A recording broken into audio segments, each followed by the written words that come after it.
এবারে রোজায় ছোলা সহ ডাল জাতীয় পণ্যের কোনো সংকট হবে না বলে নিশ্চিত করেছেন চট্টগ্রাম খাতুনগঞ্জের ব্যবসায়ীরা।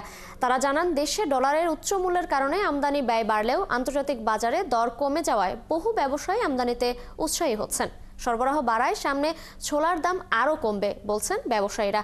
নিম্নমুখী মোটর ডালের দামও কমবে। মসুর সহ সব ধরনের ডালের আমদানি পর্যাপ্ত হওয়ায় সংকটের শঙ্কা নেই বলে জানিয়েছেন আমদানিকারকরা। চট্টগ্রাম থেকে আরো জানাচ্ছেন প্রণবেশ চক্রবর্তী।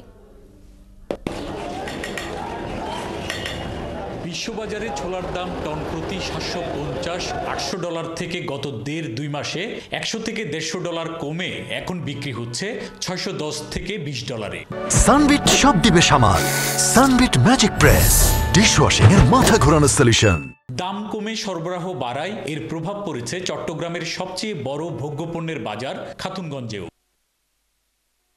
গত এক সপ্তাহে খাতুনগঞ্জে অস্ট্রেলিয়া থেকে আসা 120 থেকে 30 টাকা দামের ছোলা 20 থেকে 25 টাকা কমে এখন কেজি প্রতি বিক্রি হচ্ছে 90 থেকে 105 টাকায়। দেশি মসুর 130 টাকা ও অস্ট্রেলিয়া ও ইন্ডিয়া থেকে আনা মসুর বিক্রি হচ্ছে যথাক্রমে 95 ও 125 টাকায়। ইন্ডিয়ান মুগ ডাল 108 টাকা হলেও দেশি মুগ বিক্রি হচ্ছে 150 টাকায়। অস্ট্রেলিয়া, কানাডা, রাশিয়া থেকে পর্যাপ্ত আসায় কমেছে মোটর ডালের দামও। দাম কমে এখন মোটর ডাল মিলছে 52 থেকে 54 টাকায়। আমার মনে হয় ছোলার দাম এখানে 70 টাকা চলে আসতো কেজিতে। এটা ডলার কারণে দামটা কমতেছে না।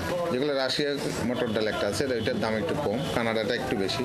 কানাডারটা 56 টাকা, রাশিয়ারটা 54 টাকা। প্রচুর মাল আসতেছে, বাজার কোনো বাড়ার সম্ভাবনা নেই, প্রতিদিনই বাজার কমতেছে। দেশে ডলারের দাম বেশি থাকলেও এলসি খুলতে সমস্যা না হওয়ায় ছোট ব্যবসায়ীরাও আমদানিতে উৎসাহিত হচ্ছে।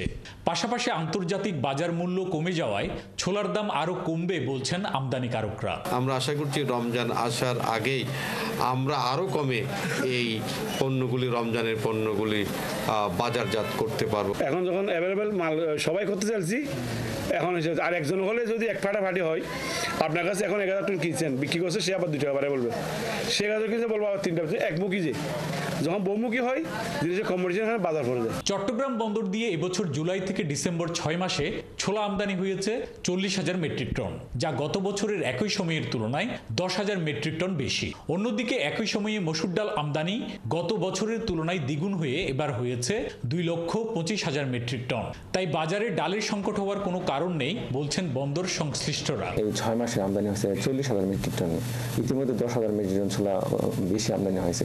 সুতরাং আমরা মনে করি যে তুলনামূলক গত বছরের তুলনায় আমাদের আমদানির হারটা কিন্তু বৃদ্ধি পেয়েছে। বিটিটিসির তথ্য মতে দেশে রমজানের ছোলার চাহিদা 1 লাখ টন, আর এই সময় মসুর ডালের চাহিদাও থাকে 1 লাখ টনের মতো। প্রণবেশ চক্রবর্তী, 71, চট্টগ্রাম।